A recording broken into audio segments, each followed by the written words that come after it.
ते तुमच्या मेंदूवर लिहा, मेंदूकडनं हृदयाकडे पाठवा आणि हृदयाकडून आत्मसात करा आणि त्याचं युटिलायझेशन करा. युटिलाइज करा. ते काय सांगणार आहे तुम्हाला? शब्द जरा बारीक बारीक ऐका. कमिटमेंट. शब्द जरा बारीक बारीक ऐकायचे. Commitment. You should be committed. Commitment म्हणजे नेमकं काय करायचं असतं? You should be committed. नेमकं कमिटमेंट म्हणजे काय असतं? किती लोकांना माहिती आहे? हातवर करा. मी सांगतो. Commitment means you are committed for your 11th and 12th science. Commitment म्हणजे तुम्ही 11वी 12वीला एक कमिटमेंट करून आलात की आम्हाला डॉक्टर व्हायचंय. That is called as commitment. बरोबर? किती लोकांनी ही कमिटमेंट केली आहे? वा, मी पण केली आहे. तुम्हाला सांगतो मुलांनो, कमिटमेंट करताना एक मानसिकता लागते आणि त्याला मनाची तयारी असं म्हणतात. त्याला मनाचं तयारी म्हणतात. That is called as eligibility criteria. एक मानसिक तयारी लागते की आपल्याला करायचंय. हे आपल्याला करायचं म्हणजे करायचंय. काय होतं? सुरू करतो, पक्क सुरू करतो, 100% सुरू करतो, पण तसंच होत नाही. बरोबर? सगळं ठरलं होतं सर, सगळं असं ठरलं होतं, असं केलं होतं, पण झालं नाही हो. कमिटमेंट कुठेतरी राहिली. असं घडतं की नाही घडतं? असं घडतं. कमिटमेंट करूनही घडतं, तुमच्यातही घडतं, माझ्यात पण असंच घडतं. मग काय करायचं? तर कमिटमेंटला सोडायचं नाही. जसा विवेक सांगत होता, 1दा 2दा 3दा 4दा, पण त्यानं कमिटमेंट सोडली नाही. कमिटमेंटला सोडायचं नाही. म्हणजे काय करायचं असतं? तुम्हाला एक सांगतो मी. तुम्हाला सगळा पाठ आहे की विठ्ठल लहाने 4:45 वाजता पहाटेचं काम सुरू करतात. सगळ्या लातूरलाच नव्हे, महाराष्ट्राला नव्हे, आता जगालाच माहीत झालं. मी 4:45ला माझं काम सुरू करतो आणि संध्याकाळी 6:30ला श्वास घेतो. पहाटेचे 4:45 ते संध्याकाळी 6:30 मी एकदा पण श्वास घेत नाही. आणि न श्वास घेता काम कसं करायचं हे कुणालाही बघायचं असेल, मी अनेक वेळा चॅलेंज केलंय. त्यांनी 1 दिवस माझ्यासोबत राहायचं. 1 दिवस तुमचं काम करू नका, फक्त सोबत राहा. तुमचं 1 किलो वजन नाही कमी झालं, मला विठ्ठल नाणे म्हणायचं नाही. हे माझं चॅलेंज आहे, ओपन चॅलेंज. फक्त 1 दिवस सकाळचे 4:45 ते संध्याकाळचे 6:30 माझ्यासोबत राहायचं. कुणी पण, पालक, विद्यार्थी, कुणी पण.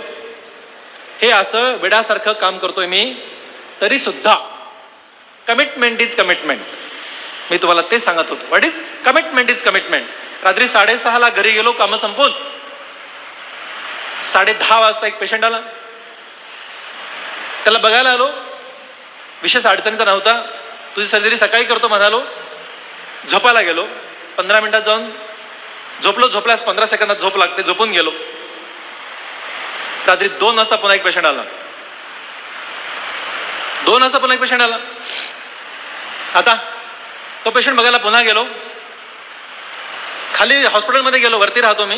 हॉस्पिटलमध्ये गेलो, त्या पेशंटकडे पाहत होतो. पेशंट होता एक साधारणपणे 10 वर्षाचा मुलगा. बघा, तुम्ही डॉक्टर होतात म्हणून मुद्दाम उदाहरण देतोय. 10 वर्षाचा मुलगा. त्या मुलाचं शेतामध्ये जनावरांना चारा टाकण्याची एक कात्री असते, माहिती आहे? विळी, मोठी कात्री असते. त्या कात्रीमध्ये ते चारा कापताना याचा हातच कापला गेला. याचा हात इथून 2 तुकडे, तो हात वेगळा आणि हा हात वेगळा, पिशवीमध्ये घेऊन तो माणूस आलेला. तो हात पिशवीत तुटलेला आणि हा मुलगा तिथे. रात्रीचे 2 वाजले. मी गेलो, त्याला पाहत होतो. त्याने ते हात दाखवला, साहेब असं झालंय. ही घटना संध्याकाळी घडली असेल, पण कुठून कुठून लोकांना माझ्यापर्यंत पोहोचायला इतका वेळ लागला. मी त्याच्याकडे पाहत राहिलो आणि मी त्या हाताकडे पाहत राहिलो की हातामध्ये नसा किती आहेत, मी किती नसा जोडू शकतो, मी यातलं काय काय करू शकतो, असं मी त्या हाताच्या नसाकडे बघत होतो. जो हात तुटला त्याच्याकडे बघत होतो. आणि हा माणूस म्हणजे पेशंटचा वडील मला म्हणतोय, सर किती पैसे लागतात, सर किती पैसे लागतात, सर किती पैसे लागतात. त्यानं 3दा विचारलं तरी त्याला उत्तर मी देतच नव्हतो. मी त्या हाताकडे बघत होतो की त्या हाताचा नसा मी जोडू किती शकतो. शेवटी तो माणूस म्हणाला, माझा प्रश्न त्याच्याकडे गेला, तुम्ही काय करता? माझा प्रश्न वडिलाकडे. म्हणाला, साहेब मी दुसऱ्याच्या शेतामध्ये सालगडी म्हणून नोकरी करतो. सालगडी नोकरीचं, ज्या लोकांच्या शेतात नोकरी करणाऱ्याचं हे मुलगा. पुन्हा त्याचा प्रश्न, साहेब पैसे किती लागतात? मी त्याला समजून सांगतो, ह्याला नसा एवढे असतात. किती लोकांनी अनाटॉमी अभ्यास केली मला माहित नाही, पण हातामध्ये खूप जास्त नसा असतात. शरीरामध्ये एवढ्या नसा कुठेच नसतात. आर्टरी, व्हेन, टेंडन, मसल सगळं त्याला जोडायचंय मला. आणि मी त्याचा अभ्यास करतो की एका बोटाला 4-4 नसा 20 नसा ह्या आणि बाकीच्या मसल्स 41 नसा मला जोडायच्यात. मी अभ्यास करतोय, प्लस तेवढे बोन्स हाडं पण जोडायचे. आणि मी त्याचा अभ्यास करत बसलो की ह्याला मला कसं जोडता येईल आणि तो सर पैसे किती लागतात. मी तरी उत्तर त्याला दिलं नाही. शेवटी तोच म्हणाला, सर मी तुम्हाला 5,000 रुपये देऊ शकतो, ते पण उद्या, आज काहीच नाही. तुम्हाला माहित नसावं मित्र, या सर्जरीला साधारणपणे 8 ते 10 तास लागतात. या सर्जरीची किंमत आपल्या देशामध्ये साधारणपणे 5 ते 6 लाख रुपयाच्या खाली ही सर्जरी ह्या देशात कधीच होऊ शकत नाही. आणि हा माणूस मला म्हणतो की मी तुम्हाला 5,000 रुपये देऊ शकतो, ते पण उद्या. 10 लोकांची टीम घेऊन जेव्हा मी सर्जरी करतो, तेव्हा 10 लोकांची टीम घेऊन मी जेव्हा सर्जरी करतो, तेव्हा ही सर्जरीला आत्ता मला साधारणपणे 8 तास लागतात. सुरुवातीच्या काळामध्ये मला याला 22 तास लागायचे. ही आहे सर्जरी. त्याला हँड रिप्लांट असं म्हणतात. आणि तरी मी त्याच्याकडे बघत नाही. मी माझ्या भूलतज्ञाला फोन केला आणि मी म्हणालो, सर असा पेशंट आहे, आपल्याला सर्जरी करायची. डॉक्टर राजेश शाह माझा भूलतज्ञ आहे, ग्रेट माणूस आहे. हो सर म्हणाला आणि पुढच्या 15 मिनिटात तो आला. त्या पेशंटला उठीत घेतलं, त्यांनी बोल दिली आणि मी सर्जरी सुरू केली. ही सर्जरी संपायला पुढच्या मला 8 तास लागले. आमचा दिवस मागे पुढे झाला. तो दिवस पुन्हा ऍडजस्ट करता करता 8 दिवस गेले. एकदा एक दिवस मागे पुढे झाला की मला ऍडजस्ट करायला 8 दिवस लागतात. कारण मी मिनिटामध्ये मला मोजत नाही, मी सेकंदात मोजतो. 15 सेकंद 20 सेकंद असं मी मोजतो. आणि जेव्हा ऍडजस्ट करायला आमचे पुढचे 8 दिवस गेले, पेशंटचा हात मस्त जुटला, पेशंट छान झाला, प्रचंड विठ्ठल लहानेला आनंद झाला. दुसऱ्या तिसऱ्या चौथ्या दिवशी 5व्या दिवशी त्या पेशंटचे वडील मला भेटले आणि मला म्हणाले, साहेब मी 5,000 रुपये घेऊन आलोय. आता काय म्हणायचं.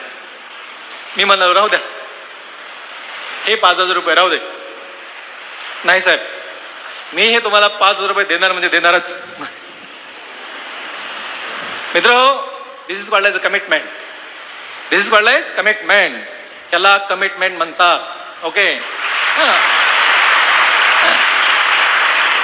Commitment is not measured in money.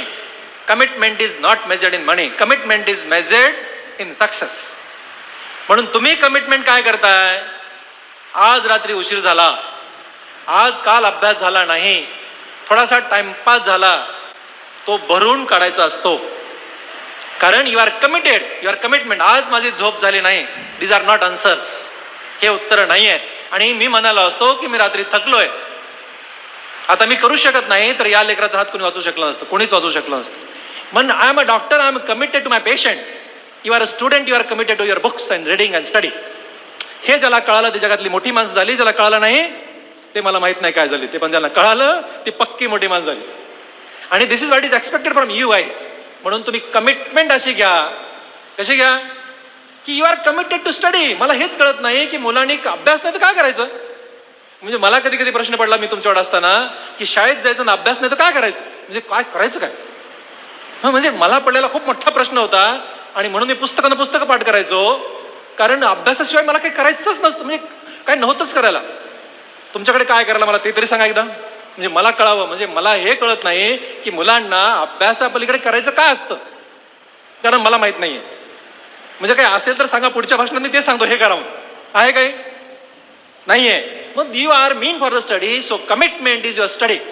आणि ज्या ज्या लोकांना कळलं की दिस इज माय कमिटमेंट, त्यांना काही अडचण येत नाही. नंबर 2, कमिटमेंट संपली. त्यांनी सांगत होते सातत्य. कुठलीही गोष्ट आहे ना एका दिवसात होत नाही. एका दिवसात होत नाही. बघा, आज अभ्यास केला आणि उद्या अभ्यास नाही केला, जमत नाही. दररोज अभ्यास करायचा, फिक्स करून करायचा, ठरवून करायचा. तुम्ही कन्सर्न असणे. You should be always concern or study. ज्या ज्या लोकांना कमिटमेंट आणि कन्सर्न हा शब्द कळाला, त्याला कॉन्फिडन्स हा शब्द येतो. पुन्हा एकदा ऐका. ज्याला कमिटमेंट हा शब्द कळतो, जो कन्सर्न अबाउट हिज स्टडी असतो, त्याला आपोआप कॉन्फिडन्स हा शब्द त्याच्या मनात तयार होतो. कन्सर्न राहायचं म्हणजे काय करायचं, म्हणजे नेमकं काय करायचं असतं. कधी पण अभ्यास करताना तुम्ही काय करता माहित आहे. एक्झाम आली, आत्ता माझ्यावर प्रेशर आलं, पानं उलटता नाके 9. असे लेकरं आयुष्यात यशस्वी होत नाहीत. खूप ब्लंट स्टेटमेंट करतो मी, पण तुम्हाला प्रामाणिकपणे सांगतो मुलांनो, डे 1 पासून अभ्यासाला सुरू करा. डे 1. आणि अभ्यास कमी करा, अभ्यास जास्त करू नका, पण दररोज करा. सातत्य इम्पॉर्टंट आहे, सातत्य इम्पॉर्टंट आहे. जगामध्ये मी खूप मोठी माणसं पाहिली, खूप मोठी माणसं, ज्यांच्याकडे असं आकाशाकडे बघायला लागतं ना, अशी माणसं मी आयुष्यात पाहिली. आणि त्यांच्या खोलात गेलो तेव्हा कळलं या माणसांच्या आयुष्यामध्ये सातत्य आहे, सातत्य आहे. ते जे करतात ना, डॉक्टर विठ्ठल लहाने एक त्या विषयात काम करणारा एक मोठा डॉक्टर झाला असं लोक म्हणतात. मी लहानेच आहे. का माहितीये का? त्याचं कारण आहे की मी तेच ते काम मी दररोज 3 सर्जरी मोफत करतो. दररोज. ओके. या घटनेला 15 वर्ष पूर्ण झालेत. 15 वर्ष. लातूरमध्ये आम्ही 19 इयर्स मला झालेत लातूरमध्ये, त्यातली गेली 15 वर्ष दररोज 3 ऑपरेशन मी मोफत करतो. दररोज. मी साधारणपणे दररोज 13 सर्जरी करतो, पण त्यातल्या 3 सर्जरी दररोज मोफत करतो. दररोज मोफत करतो. काय होतं, ह्या सातत्यानं आपलं काम वाढतं. मी जर एका दिवशी एका वर्षी सर्जरी केल्या असत्या मोफत आणि सोडून दिलं असतं, तर आज जे रेकॉर्ड विठ्ठल लहानेच्या नावावर आहे, हे रेकॉर्ड तयार झालं नसतं. हे रेकॉर्ड तयार करण्यासाठी सातत्य लागतं. तुम्हाला जर तुमचं रेकॉर्ड तयार करायचंय, सातत्य पाहिजे. फिक्स करा अभ्यास. फार अभ्यास करू नका. माझ्या मुलाचं उदाहरण मी सगळ्यांना देत असून तुम्हालाही सांगेन. माझा मुलगा आता BJ medical college Sassoon hospital पुण्यामध्ये MBBS फायनलला आहे. तो शाहूला होता आणि तोच सरांचा विद्यार्थी आहे, मोठेगावकर सरांचा विद्यार्थी आहे. तुम्हाला सांगतो, माझ्या मुलाला काही गोष्टी येत नव्हत्या. पी ब्लॉक, सर्क्युलर मोशन येत नव्हतं. तर तो म्हणाला, पप्पा हे बेस्ट जर कोणी पी ब्लॉक शिकवतं ना, त्यांनी केलेला अभ्यास हे मोठेगावकर शिकवतात, तुमचे ते मित्र आहेत आणि त्यांच्याकडे मला जायचं. तुम्हाला सांगतो हा किती ग्रेट माणूस आहे. या माणसांनी माझ्या मुलाला रात्री ट्युशन संपल्यानंतर, कारण तो टॉपिक शिकवायचा होता जो की तुमच्याकडे शिकून झाला होता, बिचाऱ्यांनी घरी शिकवलं, त्यांच्या घरी नेऊन शिकवलं.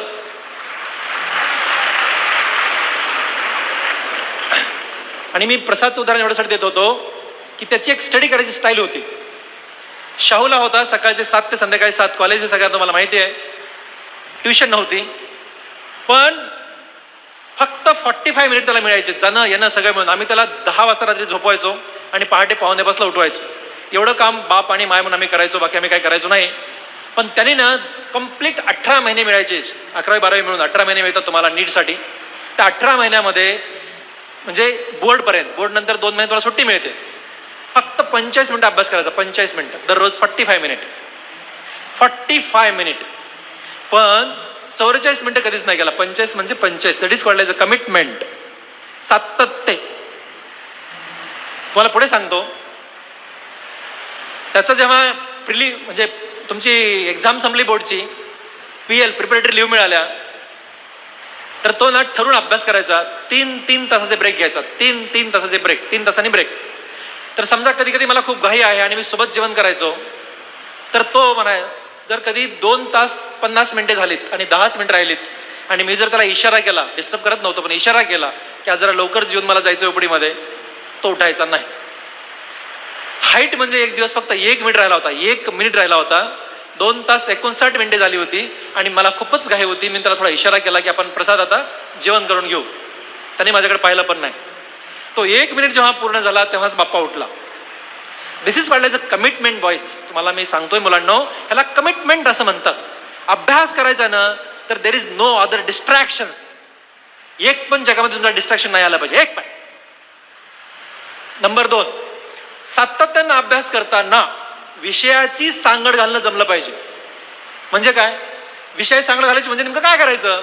काही लेकरांना केमिस्ट्री आवड जातं, मोठेगावकर सरांमुळे सोपं होतं. काही लोकांना फिजिक्स आवड जातं, काही कमी प्रमाणात लोकांना बायोलॉजी अवघड जातं. सगळ्यांना अवघड बायोलॉजी जात नाही. त्याच्यामुळे हे दोघं जण नशिबान आहेत, IIB वाले. पण तुम्हाला मी काय सांगतो आता, सांगड कशी घालायची जरा बारकाईनं आहे का? हे मला असं कळत नव्हतं, हे प्रसादने मला सांगितलं. पप्पा म्हटला, मी बायोलॉजीचा एवढा अभ्यास करणार आहे की बायोलॉजीमध्ये मी 100% मार्क घेणार आहे. ऐकलं का तुम्ही? 100%. थोडंसं मला पटलं नाही. मी त्याला म्हणालो, का? कारण म्हणे पप्पा, माझे केमिस्ट्रीमध्ये काय मार्क पक्के कटणार आहेत आणि फिजिक्समध्ये पण काय मार्क पक्के कटणार आहेत. लेकरांना सांगणं कशी घालता येते हे तुम्हाला कळलं पाहिजे. एखादा जर विषय थोडा अवघड जात असेल, पण मला बायोलॉजी खूप छान येते पप्पा, मी 100% मार्क घेतो, मी नाही म्हणणारा बाप नाही आहे. आणि माझं लेकरू पण तुम्हाला सांगतो, बापाने छातीवर हात एवढं चांगलं लेकरू आहे, त्याच्यामुळे त्याच्यावर माझा 110% विश्वास आहे. तो म्हणतो इज राईट, हो ठीक आहे म्हणालो मी. आणि तुम्हाला सगळ्या लेकरांना सांगतो मी, त्यांना 11वी-12वी नीट होती, पण नेमकी 12वीची एक्झाम बोर्डची संपली, बोर्ड एक्झाम संपली आणि नीट संपून CET आली 2 महिन्यामध्ये. तेव्हा खूप लेकर डिस्टर्ब झाले, प्रचंड डिस्टर्ब झाले. आम्ही पालक म्हणून खूप लोकांकडे गेलो, पण समाव ते नीटची काही नीट राहिली नाही. 1.5 वर्ष नीट शिकल्यानंतर पुन्हा लेकरांना CET द्यावं लागली, तो डिस्टर्ब झाला. मी म्हणलं आता रे आता काय करायचं, एक्झाम तुझं पॅटर्न सगळं बदललं. नाही मला पप्पा, तरी पण बायोलॉजीमध्ये मी 100% घेतो, काय करावं. तुम्हाला सांगतो मुलांनो, का तर मला फिजिक्स केमिस्ट्रीमध्ये 2-3 मार्क माझे कटणार आहेत. आणि म्हणून एखादा चांगला विषय येतोय ना, त्याच्यावर फुल कॉन्सन्ट्रेट करायचं. हा त्यानं सांगितलेलं नॅक आहे, तुम्ही पण ही नॅक अप्लाय करा. आणि तुम्हाला सांगतो, त्याची नीट एक्झाम झाली, एक्झाम सेंटरचा तो बाहेर आला आणि त्याने मला फोन केला, पप्पा बायोलॉजीमध्ये 100%. तिथून फोन केला, मी काय घ्यायला गेलो नव्हतो, सोडायला गेलो नव्हतो, असा बापच नाही जायला. मी त्याचं MBS ॲडमिशन घ्यायला पण मी गेलो नव्हतो. पण तुम्हाला सांगतो मुलांनो, त्याची की आन्सर की आली, ते जाऊ दे, ते महत्वाचं नाही आहे. ती आन्सर की आली आणि आन्सर की आल्यानंतर त्याचा 1 मार्क गेला, 99 झाले. तो कॉलेजमध्ये गेला आणि कॉलेजमध्ये रडतच घरी आला. म्हणलं का, म्हणे पप्पा 1 मार्क माझा गेला. म्हणलं जाऊ दे ना, म्हणजे तुला बेस्ट मधलं बेस्ट गव्हर्नमेंट मेडिकल कॉलेज मिळतं, काय करायचं, एवढ्या पहिल्या याच्यामध्ये मेरिटमध्ये तू आहेस, काहीच अडचण नाही आहे. नाही पप्पा म्हणे, माझ्याकडे 12 प्रूफ आहेत, 12 की माझा आन्सर बरोबर आहे. अरे म्हणलं 1 मार्क प्रसाद जाऊ दे. नाही म्हणला, मला फक्त कॉलेजमध्ये तुम्ही फोन करा, मला कॉलेजमध्ये जाऊन कंप्लेंट करायची, कंप्लेंट ते काहीतरी युनिव्हर्सिटीला कुठं बोर्डाला कंप्लेंट करायची मला. म्हणलं मी नाही फोन करणार, तू तुझा 1 मार्कासाठी पप्पा काही फोन करणार नाही. तुम्हाला हाईट सांगतो मुलांनो, तो कॉलेजमध्ये गेला, जाधव सरांना भेटला, दुरकर मॅडमला भेटला आणि ते रीतसर त्यांनी आपल्या डायरेक्टर ऑफिसमध्ये कंप्लेंट केली. त्याच्या कंप्लेंटवरती एक कमिटी बसली, 12 लोकांची कमिटी बसली आणि त्या 12 लोकांनी सांगितलं की त्याचंच बरोबर आहे, त्याला पुन्हा 100 मार्क पडले.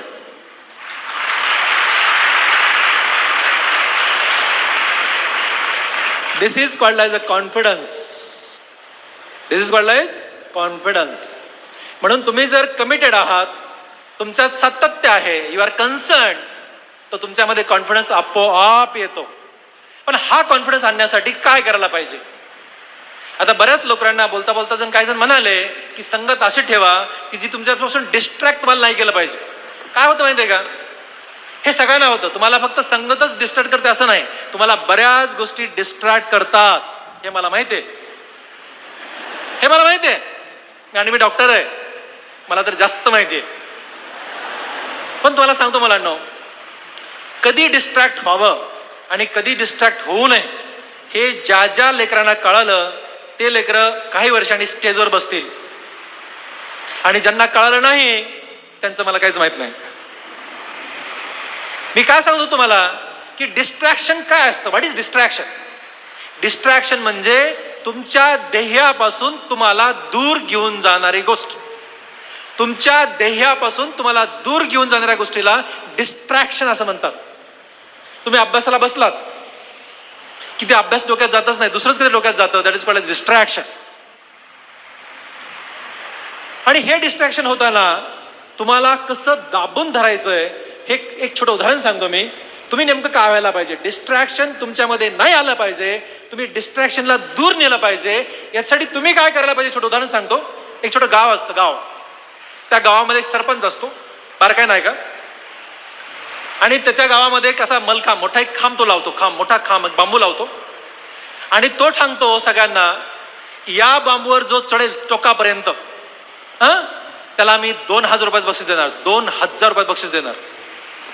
खूप मोठं बक्षीस आहे ते. आणि तो एक शहाणा असतो माहिती आहे का, तोच एक माणूस खूप शहाणा असतो जो हे शर्यत लावतो. तो काय करतो, त्याचीच माणसं, आजकाल असंच घडतं, त्याचीच एक 50-60 माणसं घेतो, त्याचीच एक 50-60 माणसं घेतो त्याचीच, आणि तो जी लोक जमतात ना बघण्यासाठी त्यांच्यामध्ये आपल्याच माणसाला घालतो आणि त्यांना म्हणतो आता जो कोणी खांबावर चढेल त्याला डिस्ट्रॅक्ट करा. म्हणजे काय म्हणा, चढायला लागला कोणी की पडशील म्हणायचं. हे काम त्या 50 लोकांना सांगतो आणि हे जे काही जमाव जमलेला असतो, माणसं जमलेले असतात, ते माणसामध्ये ही त्याची 50 लोक. बघा, याला म्हणायचं दुष्ट प्रवृत्ती. आणि अशा प्रवृत्ती सगळ्यासोबत असतात. डिस्टर्ब करणारी प्रवृत्ती 100% असतात. आणि काय होतं, एक माणूस येतो, त्या मलखांबावर चढायला लागतो. तो अर्ध्यात गेला की इकडून खालू, अरे पडशील पडशील पडशील पडशील पडशील, तो खाली येतो, बाप्पा कशाला पडायचं. दुसरा जातो, पुन्हा पडशील पडशील पडशील. तिसरा जातो, पडशील पडशील. 100-200 लोक प्रयत्न करतात, पण हे लोक पडशील पडशील पडशील, अरे पाय तुटेल रे, खाली येतो. कुणीही वर चढू शकत नाही. एक मुलगा आपला 10 वर्षाचा त्याच्या आई बरोबर येत असतो.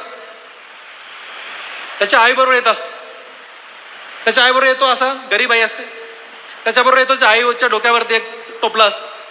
ते येतो, हे काय चाललंय, बराच वेळ उभा राहून त्या आईसवर बघत असतो. बघतो तो आणि आईला हळूच विचारतो. आई त्याच्या कानामध्ये एक गोष्ट सांगते. बघा बारकाईनं बघा. आई त्याच्या कानात एक गोष्ट सांगते आणि त्याला म्हणते, जावर. हा काय करतो माहितीये, तुर तुर तुर तुर तुर तुर तुर वर जाऊ, एकदम टोकाला जाऊन बसतो आणि जिंकला गेला वर, चढला वर. 100 लोक जाऊन नाही शकले, हा मुलगा वर गेला. आता बक्षीस वितरणाचा कार्यक्रम, स्टेजवरती सगळे लोक आले. आता ह्याला 2000 बक्षीस द्यायचं. ज्यानं ऑर्गनाईज केलं होतं, दुष्ट माणसं, त्याच्या पोटात दुखायला लागतं सगळं, पण आता इलाज नाही ना, हा जिंकलाय. तो आला वरती की मग त्यातला एक माणूस त्याच्या आईजवळ जातो आणि त्याच्या आईला विचारतो, तू त्याच्या कानात काय सांगितलीस, तू त्याच्या कानामध्ये काय सांगितले की तो भुर्र वर गेला. त्याची आई काय म्हटली माहित आहे, बारकाई नाही कळता. त्याची आई काय म्हटली, माझा मुलगा बहिरा आहे. तो बहिरा नसतो, पण माझी आई म्हणाल माझा मुलगा बहिरा आहे. म्हणजे त्याच्या आईनं त्याच्या मुलाला बहिरं केलं. कशापासून? डिस्ट्रॅक्शन पासून बहिरा केलं. मित्र, कळलं? म्हणून तुमच्या जर आयुष्यामध्ये काही डिस्ट्रॅक्शन येत असतील, ते कुठले असोत, त्या डिस्ट्रॅक्शन पासून तुम्ही बहिरे व्हा. बहिरे. हा, डिस्ट्रॅक्शन कानापर्यंत, मेंदूपर्यंत, हृदयापर्यंत गेलं नाही पाहिजे. आणि तुला पुन्हा सांगतो, जेवढे याच्यामध्ये तुम्ही रिपीटर आहात, ते नशिबान आहात. जे रिपीटर नाहीत त्यांचं मला माहित नाही, पण जेवढे तुम्ही रिपीटर आहात ते नशिबान आहात. जे लोक आयुष्यात नापास झाली तेच लोक मोठी झाली, बाकी कुणीच मोठं झालं नाही.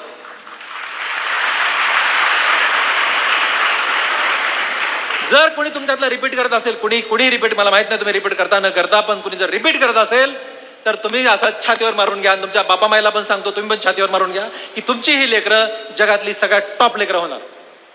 लिहून देतो मी. त्याचं कारण असतं, मी उगीच बोलत नाही, मी उगीच एक शब्दही बोलत नाही, अभ्यासाशिवाय मी एकदाही बोलत नाही. त्याचं कारण तुम्हाला सांगतो की जगामधले खूप मोठी लोक पाहिली. मी जरी लहाने असलो तरी जगातल्या खूप मोठ्या लोकांशी माझा संबंध आहे. मी जग हा शब्द वापरला, जगातल्या. मी भारत देशापुरतं बोलत नाही, जगातल्या म्हणतो, जगातल्या. मित्र, मी जगातली खूप मोठी माणसं पाहिली, प्रचंड मोठी माणसं पाहिली. आणि जेव्हा त्यांच्या इतिहासात गेलो तेव्हा कळलं की ही सगळी मोठी माणसं आयुष्यात नापास झालेली होती. एक पण मोठा झालेला माणूस आयुष्यात सतत पास झालेला मला सापडला नाही. एक पण. डॉक्टर विठ्ठल लहाने पण सतत पास झालेला नाहीये. तुम्हाला माहित आहे, तुम्ही ऐकलात की मला MBBSच्या परीक्षेमध्ये I have got 14 gold medal, 14 स्वर्ण पदक मला आहेत.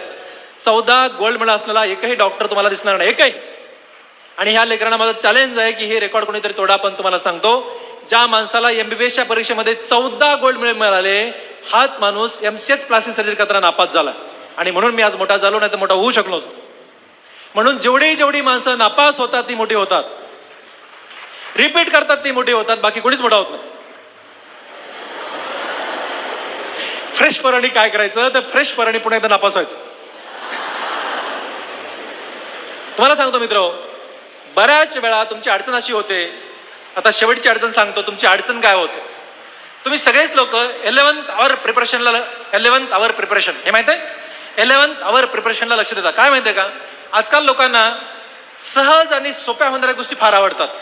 सहज होणाऱ्या गोष्टी, बिना कष्टाने जर काही होत असेल, बिना कष्टाने, ते फार भारी वाटायला लागतं. कुठल्या आमच्याकडे पण डॉक्टरांना एखादा आला ना पेशंट, साहेब एवढं मोठी गाठ जरी असेल ना, साहेब एखादी गोळी द्या की. म्हणजे साध्या गोळीनं मी जी गाठ पण निघून जावी, माझा कॅन्सर पण दुरुस्त व्हावा. म्हणजे साधं सोपं जर काही होऊ शक्य आहे ना, तर ते लेकरांनाही भारी वाटायला लागतं. आणि काय बघतात ते, एक हिरो, एक हिरोईन, 2 दिवस अशी होती, 2 दिवसांनी एवढी झाली, असं नाहीये मित्र. तुम्हाला सांगतो, ती माणसं मोठी होतात जी माणसं इमानदारीनं प्रामाणिकपणे कष्ट करतात. तीच माणसं जगात मोठी होतात आणि तीच माणसं चिरकाल मोठीच टिकतात, बाकीचे नाही. कळलं का तुम्हाला? फक्त मला हे सांगायचं आहे की तुम्हाला टेन्शन येतं. मला बरेच लेकरं भेटतात, टेन्शन, खूप टेन्शन होतं, खूप टेन्शन, ट्रेस आला, आता काय करू? एक्झाम झाली की घरी येऊन रड रड रड रड रड रड रड, आता काय करू? मार्क कमी पडले, खूप वाचलं होतं, खूप अभ्यास केला होता, म्हणजे भरपूर झालं होतं माझं, पण तरी मार्क पडलेच नाहीत, काय करावं आता? ज्या ज्या लेकरांना मार्क पडत नाहीत तेच लेकरं मोठे होतात. मी उगीच बोलत नाहीये मित्र, पण त्याच्या पुढे एक क्लू आहे. पण एकदा कमी पडले, दोनदा कमी पडले, तीनदा कमी पडले पण ठीक आहे, पण सतत कमी पडणे नाही. हे लक्षात ठेवा. एकदा जर मार्क कमी पडले तर विवेक सांगत होता की तेवढ्याच तयारीनं तुम्ही लागा की पुढच्या वेळेस मला चांगले मार्क पडले पाहिजे. This is called as a commitment. आपल्या ध्येयाकडे वाटचाल करताना आपली एक कमिटमेंट असली पाहिजे की मार्क कमी पडतात म्हणजे काय, आणि हे करण्यासाठी काही लागत नाही. तुम्हाला सांगतो मित्र, काहीच लागत नाही. पुस्तक आहे यार, पुस्तक आहे, काय मोठी गोष्ट आहे अशी? पुस्तक आहे, काहीच मोठी गोष्ट नाहीये. म्हणजे असं काय नाही आता की आपल्याला एव्हरेस्ट शिखर पार करायचं, असं काहीच नाहीये, असं काहीच नाहीये. किंवा कधी कधी असं घडतं, तुम्हाला सांगतो, तुम्ही जेव्हा डॉक्टर व्हाल तेव्हा अशा अडचणी आमच्याकडे येतात. तुम्हाला एक छोटी अडचण सांगतो मी. एक पेशंट, म्हणजे एक मुलगा रस्त्याने जात होता आणि तुम्ही पाहिलं असेल कधी, एक मोटरसायकल चालवत होता, मोटरसायकल, आणि जो मागे बसला होता मागे, तो काच, एक मोठी काच, खिडकीला लावायची मोठी काच, इथं ठेवून असा बसला होता धरून. असं तुम्ही बऱ्याच वेळा पाहिलं असेल, रस्त्याने असे जातात तुम्ही, नेहमी एक रस्त्यावर असता, रस्त्यावर एक मुलगा चाललाय, मोटरसायकल एकदम चालवतो, पाठीमागे बसलेला कार्पेंटर आहे तो, कुठल्या तरी खिडकीला काच बसवण्यासाठी दुकानातून काच विकत घेतलीये, मानेवर ठेवला आणि चालला. दुर्दैव, मी तुम्हाला अडचण काय सांगत होतो की समोर त्या मोटरसायकल ऍक्सिडेंट झाला. त्याच्या पुढचं दुर्दैव असं की नेमका तो ग्लास पडला, फुटला, पण तो नेमका मानेत बसलाच आणि ह्या लेकराची मानच कापली. काय सांगू मुलांना तुम्हाला, म्हणजे तुम्ही इमॅजिन करू शकत नाहीत. ते मानेतलं ते रक्त असं ते पूर्ण, म्हणजे इमॅजिनच करू शकत नाही तुम्ही, सिच्युएशन इमॅजिन करू शकत नाही. आणि कुणाला तरी माहित होतं, डॉक्टर विठ्ठल लहाने कुठली नस जोडणारा प्राणी आहे, त्याला त्या मानेला हात लावून, त्याचा एक ओळखीचा डॉक्टर होता, डॉक्टर आशिष चलवदे नावाचे डॉक्टर आहेत, त्या हाडाचे डॉक्टर आहेत, पण त्यांच्या ओळखीचे होते, त्या पेशंटच्या, म्हणजे ज्याचं लागलं त्याच्या ओळखीचे होते. त्यांनी त्याला सगळ्यात पहिला फोन केला. त्या माणसाने पाहिलं की ह्याची अख्खी नस इथली तुटली आहे, याला लहाने सरांकडे घेऊन जावं लागतंय. तुम्हाला सांगतो डॉक्टर का ग्रेट असतात. तो माणूस त्या हात असा पकडून, नस अशी पकडून इकडे या दोन्ही साईडला नाही पकडायची,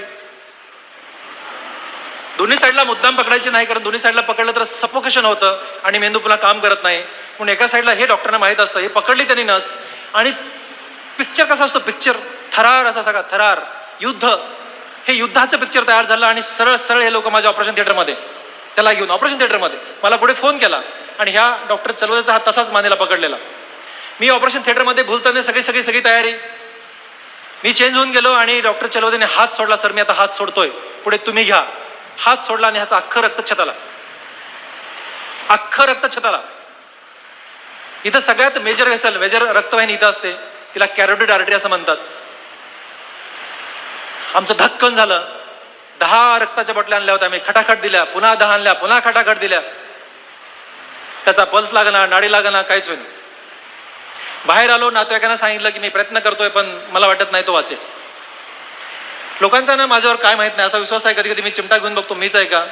साहेब हे सांगू पण नका, तुम्हाला जे करायचं ते करा. त्याचे वडील मला म्हणतायत तुम्ही सांगू पण नका, तुम्हाला जे करायचं ते करा, तुमचा मुलगा आहे तो. मित्रांनो, मी मध्ये गेलो, पुन्हा हात सोडला, पुन्हा छाताला ब्लड. आम्ही काही नॅट केला की रक्ताच्या थारोळ्यामध्ये ती रक्तवाहिनी सापडणं खूप अवघड काम आम्हाला, तिला पकडायचं होतं आम्हाला.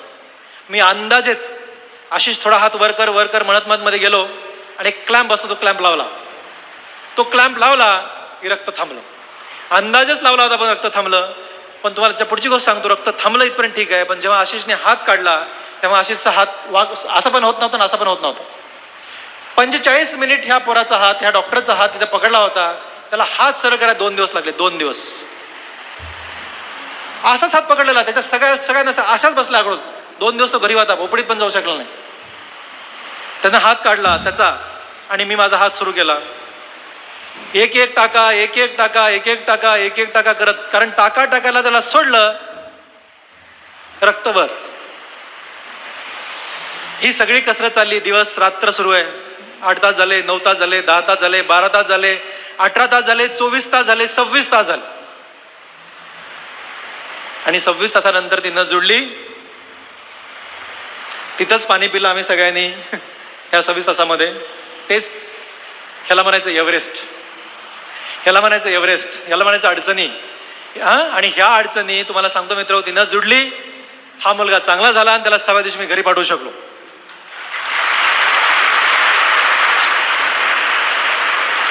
आणि म्हणून तुम्ही डॉक्टर व्हा. जगातलं कुठलंही काम कोणी करू शकतो, पण हे काम फक्त डॉक्टर आणि डॉक्टरच करू शकतो. आणि त्याला काही रिप्लेसमेंटच नाही. डॉक्टर या शब्दाला, डॉक्टर या माणसाला रिप्लेसमेंटच नाही. म्हणून तुम्ही डॉक्टर व्हा मित्र. याच्या एवढं चांगलं या जगात कुठलंच प्रोफेशन नाही, कुठलंच म्हणजे कुठलंच नाहीये. आणि याला म्हणायचं एव्हरेस्टवर जाणे. बरोबर आहे? हे तर तुम्हाला जायचं नाहीये, हे तुम्हाला जायचंय का? मग पुस्तक पाठ करायला काय हरकत आहे? माझा नेहमीचा कन्सेप्ट आहे, पुस्तक पाठ करायला काय हरकत आहे? स्ट्रेस आला, खूप टेन्शन आलं, प्रचंड टेन्शन आलं, आता मला अभ्यासच होत नाही, आता मी नाही अभ्यास करू शकत. माझ्याकडे लेकरं येतात. कालपर्यंत वाटलं होतं की नीट मी काय करणार, क्रॅक करणार ना. क्रॅक करणार म्हणजे क्रॅक करणार, हे लेकरा शब्द आहे तो, मला कधी कधी येत नाही, मी जरा जुना माणूस आहे. क्रॅक करणार नीट. आधी स्टेज क्रॅक करणे माहित होतं, नीट पण क्रॅक करते मला माहित नव्हतं. पण आता ना असं वाटतं सर बहुतेक नाही व्हायचं मला. आता काय झालं तुला? पण तुम्हाला पुन्हा सांगतो मुलांनो, समजा तुम्हाला एक अटेम्प्ट लागू द्या, समजा तुम्हाला दुसरा लागला तरी लागू द्या, पण ज्या ध्येयासाठी तुम्ही आलात ना ते ध्येय गाठूनच जा. फक्त महाराष्ट्रातल्या मेडिकल कॉलेजमध्ये तुमचा नंबर लागायचं काहीच कारण नाही आहे. भारत देशातल्या सगळ्या मेडिकल कॉलेजमध्ये तुम्ही असले पाहिजेत, सगळ्या. काही अडचण काहीच नाहीये, 1% पण अडचण नाहीये, कारण तुम्हाला नीट आहे. भारत देशामध्ये जेवढे मेडिकल कॉलेज आहेत त्या सगळ्या कॉलेजला तुम्ही इलिजिबल आहात. आणि म्हणून फक्त महाराष्ट्रातल्या 2-3 मेडिकल कॉलेजला ऍडमिशन घ्यायचा विचार काढून टाका. भारत देशातल्या सगळ्या मेडिकल कॉलेजला आमचेच लेकर असले पाहिजे, हे ध्येय तुम्ही ठेवा. आणि मग पुन्हा सांगतो, सगळ्यात महत्वाचं ट्रेस घेऊ नका. म्हणजे काय करा, जर तुम्ही सरांनी सांगितलं पेरणीचे दिवस आलेत, सुगीचे दिवस आलेत, आज ठरवायचं. काय ठरवायचं की 5 मेला, यावेळेस किती मेला आहे सर? 5 मे बरोबर. अरे वा, मला पण अभ्यास आहे.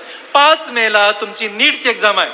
5 मेचा रिव्हर्स टाइम टेबल होणार. रिव्हर्स टाइम टेबल कुणाला येतो हा शब्द? Reverse time table. हे कळतं शब्द मी काय म्हणतो ते? रिव्हर्स टाइम बदलायचा, रिव्हर्स टाइम टेबल. तिथून मागे यायचं. आणि नंबर 2, एक्झामच्या दिवशी अभ्यास करायचा नाही. मला ना लेकरं पाहिलेत मी, माहिती आहे तुम्हाला, उद्या परीक्षा, हे पण राहिले, आता काय करावं आणि काय नाही करावं. तुम्हाला पुन्हा सांगतो, तुम्ही जर 5 मेला एक्झाम आहे, 4 मेच्या सकाळी 10 वाजता तुम्हाला 2 तास सूट देतो, 12 वाजता अभ्यास बंद करायचा. माझ्याकडनं लिहून घ्या मित्र.